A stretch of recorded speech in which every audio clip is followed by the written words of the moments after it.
भूर्भुवः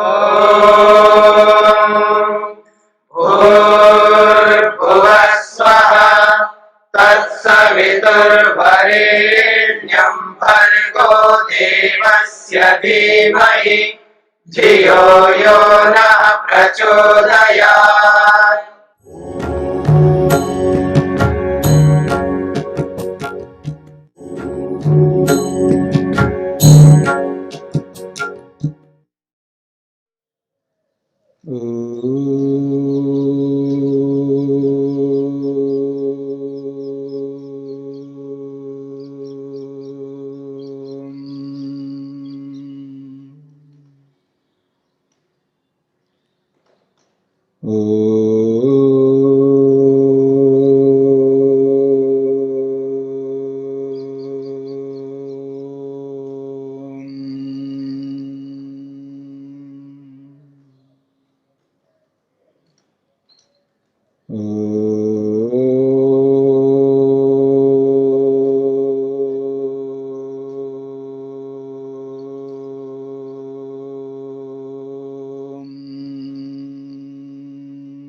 प्राणायाम को लेकर के विचार चल रहा है।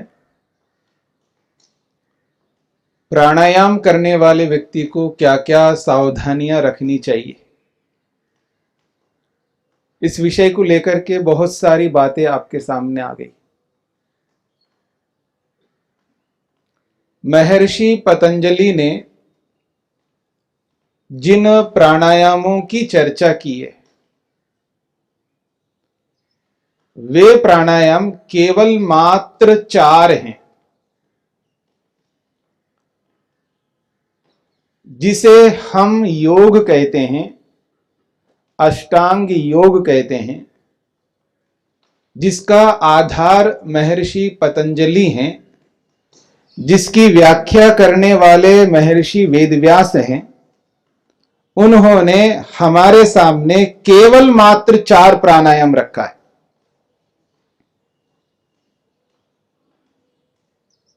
और उन चारों प्राणायामों के माध्यम से मन को अपने वश में, अपने अधिकार में किया जाता है। अधिकृत मन को ईश्वर में लगाया जाता है।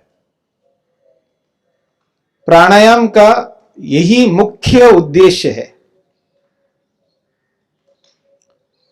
महर्षि पतंजलि ने 4 प्राणायाम जो बताए, उसके लिए 2 सूत्र बनाए। दूसरे पाद के 50वां सूत्र है, सतो बाह्य आभ्यंतर स्तंभवृत्ति देश काल संख्या भी परिदृष्टो दीर्घ सूक्ष्म। इस सूत्र में 3 प्राणायाम बताए और चौथे प्राणायाम को 51वें सूत्र में बताया है। बाह्य आभ्यंतर विषयाक्षेपी चतुर्थ। ये 4 प्राणायाम है। पहला प्राणायाम है बाह्य प्राणायाम। नाम जो रखा है प्राणायाम का, बाह्य प्राणायाम। दूसरे का नाम है आभ्यंतर प्राणायाम, आभ्यंतर प्राणायाम। तीसरे का नाम है स्तंभ वृत्ति प्राणायाम, स्तंभ वृत्ति प्राणायाम।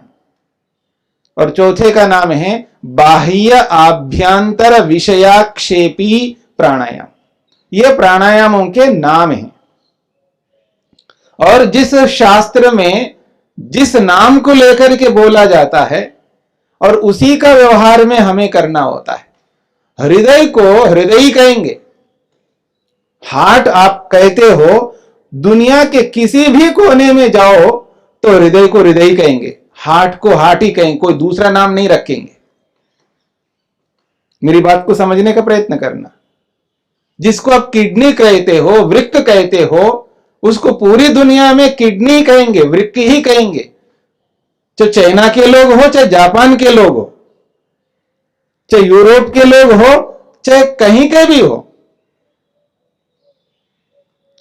पूरे मेडिकल साइंस में जो नाम चलते हैं, आधुनिक आयुर्विज्ञान में शरीर को लेकर के जो जो नामों का कथन किया जाता है, पूरी दुनिया में उन्हीं नामों का प्रयोग होता है। ये अलग बात है कोई हिंदी में बोले, कोई अंग्रेजी में बोले, कोई जापानी में बोले, कोई चाइनीज में बोले, कोई किसी भी भाषा में बोले, नाम वही रहेंगे। ठीक इसी प्रकार योग में जिन नामों का कथन किया गया है, जिन परिभाषाओं को हमारे सामने रखा गया है, उनको उसी रूप में हमें प्रयोग करना है। इसलिए कोई मेरे से पूछता है कि रेचक क्या होता है, कुंभक क्या होता है, रेचक को कैसे करना चाहिए, कुंभक को कैसे करना चाहिए। मैं बोलता हूं मेरे को ये रेचक कुंभक का पता नहीं है, मेरे को यह पता है बाह्य प्राणायाम कैसे करना चाहिए, आभ्यंतर प्राणायाम कैसे करना चाहिए, स्तंभ वृत्ति प्राणायाम कैसे करना चाहिए, बाह्य आभ्यंतर विषयाक्षेपी प्राणायाम कैसे करना है। क्योंकि योग में इन्हीं नामों का प्रयोग किया है। जब प्राणायाम की चर्चा होती है योग में, इन्हीं नामों को बोला जाना चाहिए और इन्हीं नामों के माध्यम से व्यवहार करना चाहिए। तो महर्षि पतंजलि ने स्पष्ट किया है, सतो बाह्य आभ्यंतर स्तंभ वृत्ति ही देश काल संख्या भी परिदृष्टो दीर्घ सूक्ष्म। प्राणायाम को कैसे करना चाहिए, वो कहते हैं दीर्घ सूक्ष्म। प्राणायाम लंबा हो और सूक्ष्म हो। इसलिए प्राणायाम के काल में आवाज नहीं करनी है। आप प्राणायाम कर रहे हो, बगल में बैठे हुए व्यक्ति को आवाज नहीं आनी चाहिए, सूक्ष्म करना पड़ेगा। मैं ये अभ्यास करना होगा। हमारे कारण से दूसरे को व्यवधान उत्पन्न नहीं करना, हमारे कारण से दूसरे को दुख उत्पन्न नहीं करना। अगर हमने ऐसा किया तो समझ लेना हमारा योग का जो पहला अंग है यम, और उस यम का पहला विभाग है अहिंसा, इसकी पूर्ति नहीं हो पाएगी। मेरी बात को समझने का प्रयत्न करना। हम वैसे स्वार्थी नहीं है, हम वैसे स्वार्थी नहीं है। यूं तो स्वार्थी है, लेकिन जैसे दुनिया में स्वार्थ को लेकर के आदमी जीता ना, वैसे स्वार्थी नहीं है। अपने आप को देख रहे हैं, हम दूसरों को नहीं देख पा रहे। मेरी बात को समझने का प्रयत्न करना। हम प्राणायाम कर रहे हैं, फू फा पता नहीं क्या क्या आवाज कर रहे हैं हम लोग। हमें यह पता नहीं लग रहा है कि हम दूसरों को क्या कष्ट दे रहे हैं, दुख दे रहे हैं, दूसरों को इस कारण से व्यवधान हो रहा है, हमें कोई चिंता ही नहीं है। इसलिए जब साधना करना होता है व्यक्ति को एकांत में होना होता है। एकांत का मतलब ऐसा नहीं है कि आप बिल्कुल कोई जंगल में बैठो अकेले रहो। एकांत वो भी है, और एकांत वो भी है आप सबके बीच में बैठ करके भी एकांत हो जाओ। सबके बीच में बैठ करके भी एकांत हो। मेरी बात को समझना, सबके बीच में बैठ करके भी एकांत हुआ जाता है। आप अपने आप को ऐसा बनाओ आपके कारण से किसी को व्यवधान उत्पन्न ना हो। आप अपने आप में ऐसे स्थित हो जाओ जिससे कोई बाधा आपको ना आए, और आपके कारण से किसी को बाधा उत्पन्न ना हो। क्योंकि सभी लोग बैठ करके सभी लोग अपना ध्यान कर रहे हैं, दूसरे ध्यान करने वाले आपको क्यों व्यवधान उत्पन्न करेंगे? ऐसे ही मैं कैसे दूसरों को व्यवधान उत्पन्न करूंगा? इसलिए एकांत सबके बीच में बैठ करके भी हुआ जाता है, और एकांत अकेले कहीं जंगल में या कहीं बंद कमरे में भी एकांत हुआ होता है। एकांत तो कहीं भी हो सकता है। इसलिए यह ध्यान रखना होता है हमारे कारण से किसी दूसरे को कष्ट तो ना हो। तो प्राणायाम को लंबा भी करना है। लंबा करने के लिए बहुत अभ्यास चाहिए, और सूक्ष्म करने के लिए भी अभ्यास चाहिए। बिना अभ्यास के दुनिया में कोई भी कार्य सिद्ध नहीं हो सकता, कोई भी कार्य सिद्ध नहीं हो सकता। अभ्यास तो चाहिए। इसलिए योग ने स्पष्ट किया है, सामान्य अभ्यास नहीं है, सत दीर्घ काल नैरंतर्य सत्कारा से भी तो दृढ़ भूमि कहा है। बहुत लंबा अभ्यास चाहिए। कई बार लोग पूछते कितना करूं, कब तक करूं? उतना करो, तब तक करो जब तक अपना प्रयोजन पूरा ना हो।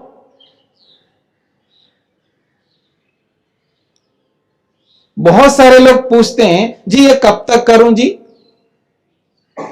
किसी कोई बात कह देते ये ऐसा खाना शुरू कर दो, कब तक खाऊं जी? जब तक आपका प्रयोजन पूरा नहीं होता तब तक खाओ, तब तक करो जब तक आपका प्रयोजन पूरा नहीं होता है।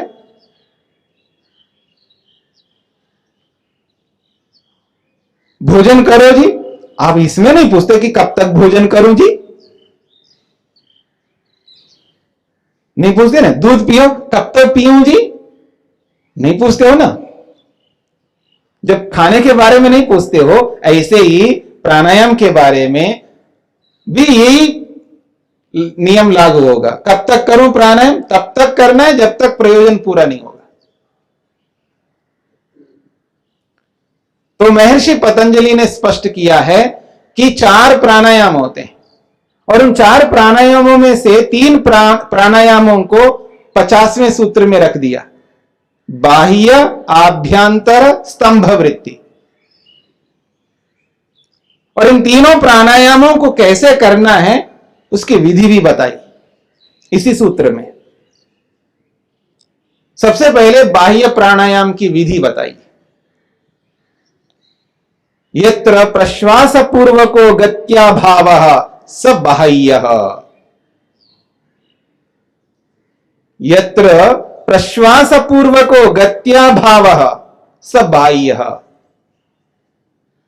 बाह्य प्राणायाम की परिभाषा है, बहुत संक्षेप से की है। प्राणायाम कैसे करना चाहिए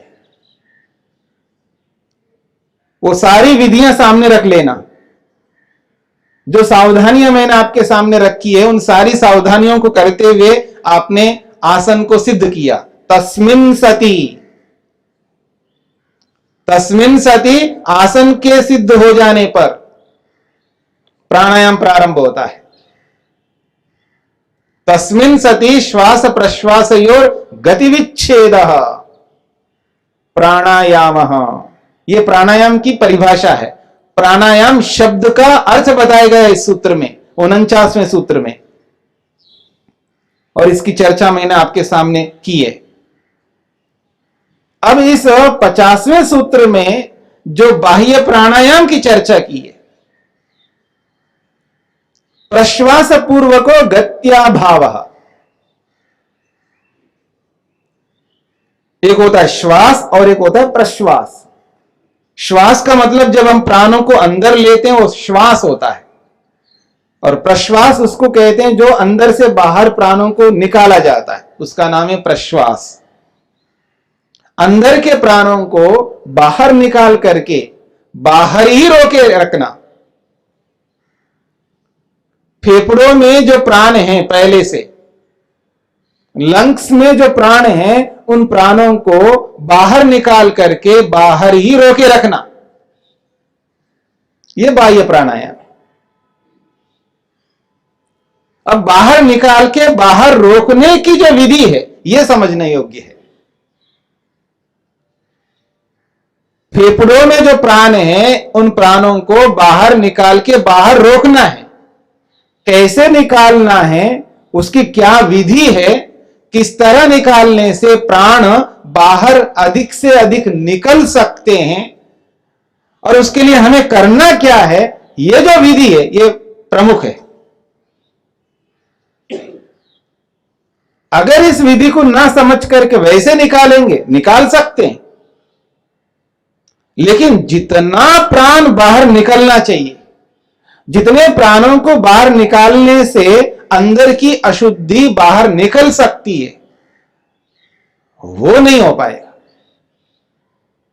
इसलिए विधि को समझना होगा, और विधि को समझने के लिए थोड़ा शरीर को भी समझना पड़ेगा। इसलिए एक बात हम लोग कहा करते हैं, सबसे पहले अपने श्वसन तंत्र को थोड़ा मजबूत करो, कमजोर हुआ है। हमारा जो श्वसन तंत्र है, रेस्पिरेटरी सिस्टम है, ये थोड़ा कमजोर है, इसको थोड़ा मजबूत करो। किसी का शरीर कमजोर लग रहा हो तो उसको मजबूत करने के लिए क्या करना पड़ता है? बताओ, क्या करना पड़ता है? व्यायाम करना पड़ता है, ढंग से खिलाना पिलाना पड़ता है।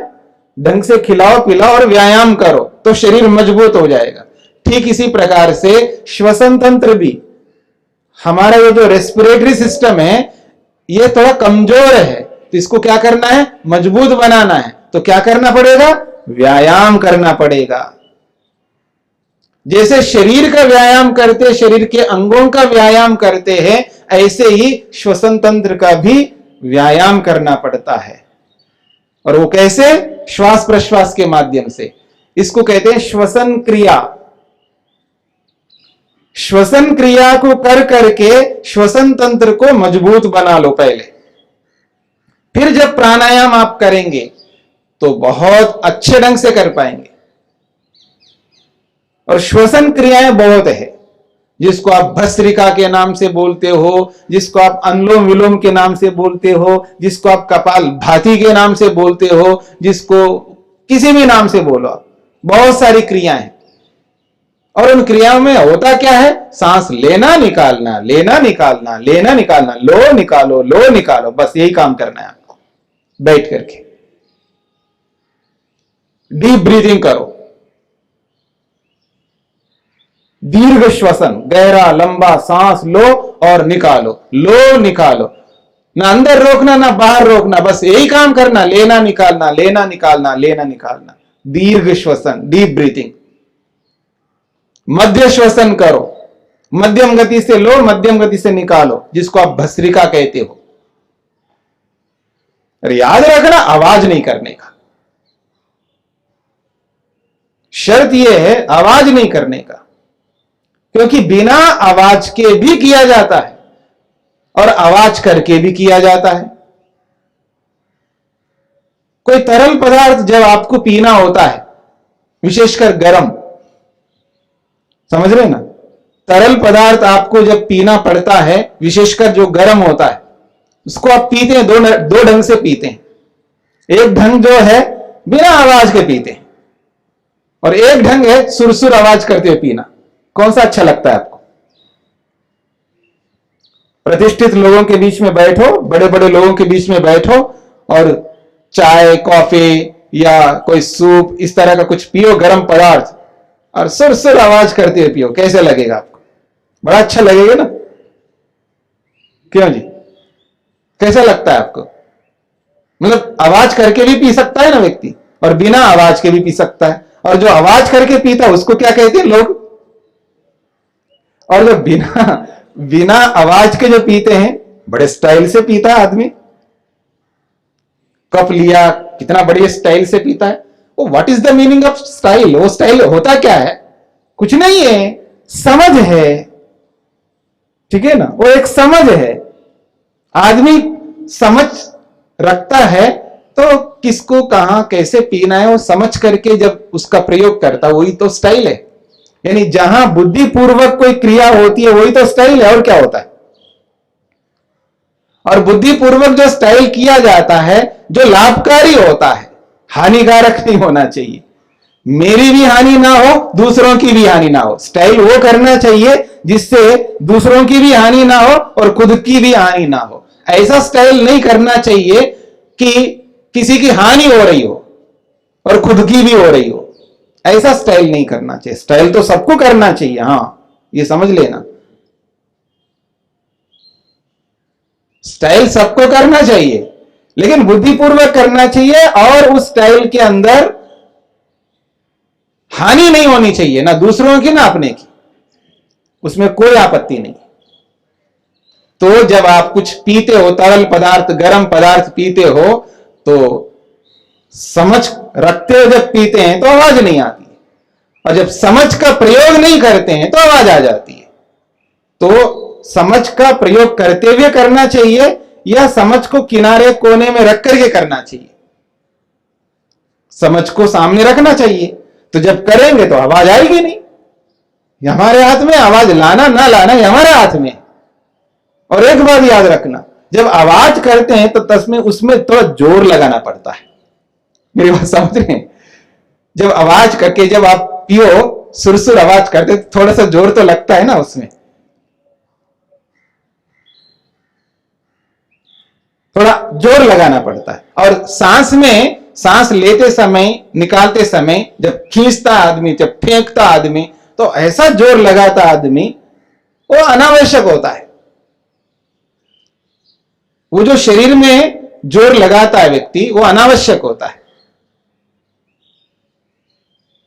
ये जो टेबल है, मेज है, कुर्सी है, कुछ भारी होते हैं ना, बहुत भारी भारी चीजें होती हैं, उसको थोड़ा खींचना हो तो एक आदमी खींच रहा है उसको आराम से, मतलब बल तो लगाना ही पड़ेगा, बल लगाते हुए आराम से खींच रहा है। और मेरी ओर देखिएगा, और एक आदमी खींच रहा है, देखिएगा बल लगा के खींच रहा है, और एक ऐसा खींच रहा है।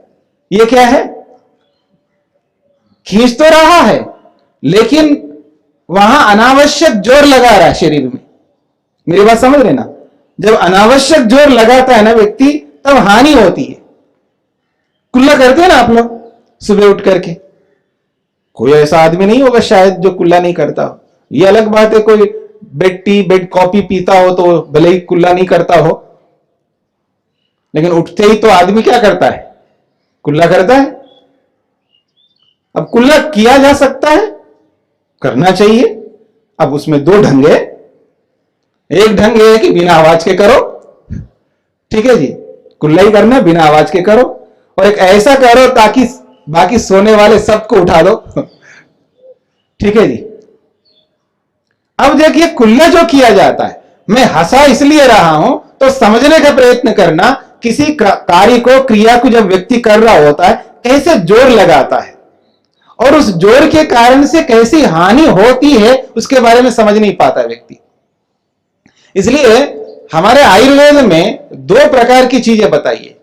हम अपने शरीर में वेग पैदा करते हैं, दो प्रकार के वेग। एक होता है स्वाभाविक वेग, जिसको हमें रोकना नहीं होता है, उसको होने देना है। छींके आ रही है, रोको मत, होने दो होने दो होने दो, ठीक है ना। छींके आ रही है ना, उसको रोकने का प्रयास मत करो। उबासी आ रही है ना, उसको रोकने का प्रयास मत कर दो, तो होने दो, उबासी को होने दो, छींके होने दो। उल्टी आ रही है, होने दो, उसको रोको मत। किसी कारण से दस्त लग गए 1 2 3 4 बार, होने दो उसको। किसी रोग के कारण से दस्त लगे, उसको तो रोकना पड़ेगा। सामान्य रूप से खाया ज्यादा है, कुछ गलत खा लिया, कुछ ऐसा हो गया तो 2 4 दस्त लग गए तो घबराना नहीं, होने दो। मेरी बात को समझने का प्रयत्न करना। ये जो वेग है ना, इनको रोकना नहीं है। मलमूत्र त्याग करने का वेग पैदा हो रहा है तो रोको मत, होने दो। ये ना रोकने वाले वेग है, इनको रोकना नहीं है। और कुछ वेग हम पैदा करते हैं, उन वेगों को तो हमको रोकना पड़ेगा। जैसे कि कुल्ला करता आदमी, देखिए मेरी ओर, कुल्ला करता है, ऐसा करता रहता है, समझ में आ रहा है ना? ये भी एक वेग है। और ऐसा वेग कर करके हानि पैदा करता है शरीर में। एड़ियां रगड़ता है आदमी, मेरी ओर देखना। साफ करना चाहिए शरीर को, हर जगह साफ करना चाहिए। अब किसी चीज को लेता है, रगड़ने वाली चीज को लेकर के रगड़ रहा है, एक तो ऐसे ऐसे रगड़ सकते हैं, देखिए मेरे को, देखिए ऐसे ऐसे रगड़ रहा है और ऐसा कर रहा होता है। ये वेग है। कुछ समझ में आ रहा है आप लोगों को? ये जो अनावश्यक जो शरीर में वेग पैदा करता आदमी, उससे शरीर में अलग अलग हानियां होती है। और भी बहुत सारी क्रियाएं जब व्यक्ति करता है, अनावश्यक जोर लगा लगा करके उन क्रियाओं को करता है, तो ये जो वेग होता है शरीर में, ये बहुत हानिकारक है। ठीक इसी प्रकार से सांस लेते समय, निकालते समय आराम से लो, आराम से निकालो।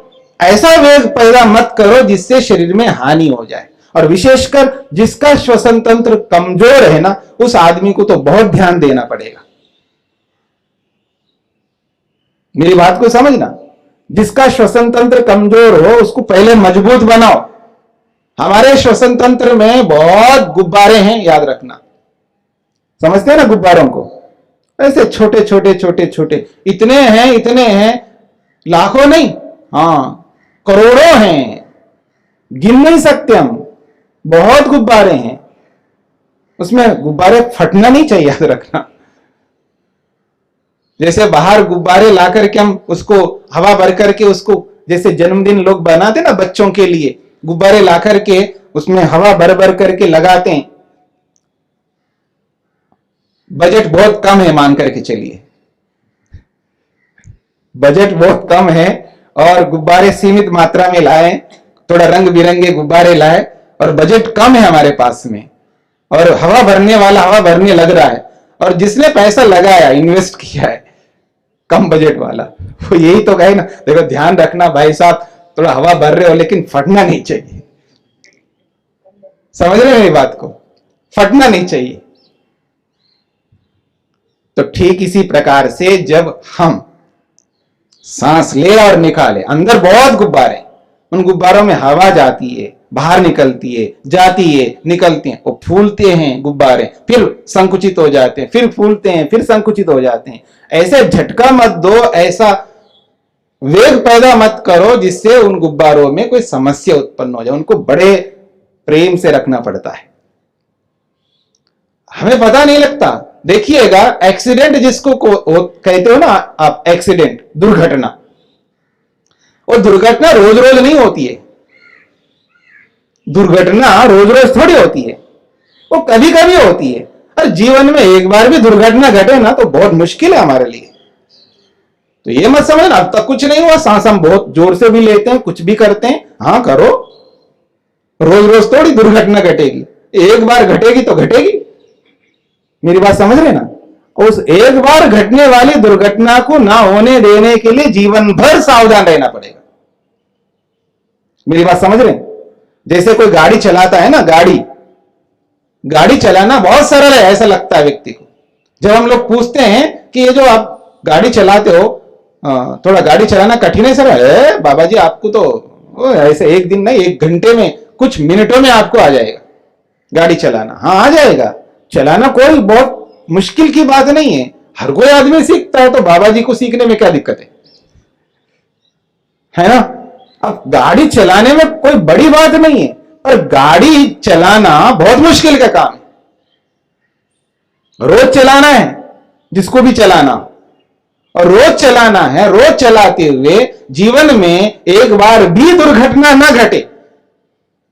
मुश्किल है या सरल है? जीवन में जीवन भर गाड़ी चलाते जाना, रोज चलाते जाना, चलाने वाले याद रख लेना। हाँ, रोज चलाना है हमको गाड़ी, लेकिन रोज चलाते हुए रोज हमें सावधानी रखनी पड़ेगी, क्योंकि दुर्घटना जीवन में एक बार ही घटेगी। उस एक बार घटने वाली दुर्घटना को ना घटने देने के लिए जीवन भर सावधान होना पड़ेगा। तो गाड़ी चलाना सरल है या कठिन है? बहुत कठिन है। ठीक इसी प्रकार से आप ये मत समझना सांस ले रहे निकाल रहे, अब तक तो कुछ हुआ नहीं है, नहीं हुआ तो अच्छी बात है, पर यह जरूरी नहीं है कुछ नहीं होगा। उस कुछ ना होने के लिए कुछ करना है हमको। क्या करना है? रिस्क नहीं लेना है, रिस्क नहीं लेना है। ऐसा काम करना है जिसमें रिस्क ना हो, ऐसा काम नहीं करना चाहिए जिसमें रिस्क हो। तो आवाज करके, सांस लेके निकाल करके, अनावश्यक शरीर में दबाव दे करके, खिंचाव पैदा करके अगर हम करेंगे तो इसमें रिस्क है, उससे बचना है हमें।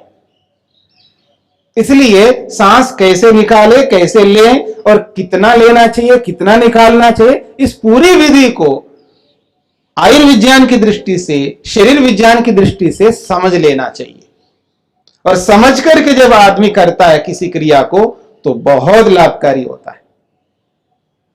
और जिस उद्देश्य के लिए उस क्रिया को हम कर रहे हैं उस उद्देश्य की ओर हम आगे बढ़ सकते हैं। शांतिरंतरिक्षम शांति पृथ्वी शांतिरापः शांतिरोषधयः शांति वनस्पतयः शांतिर्विश्वे देवाः शांतिर्ब्रह्म शांति सर्वं शांति शांतिरेव शांति क्षमा शांतिरेधि। ओम शांति शांति शांति।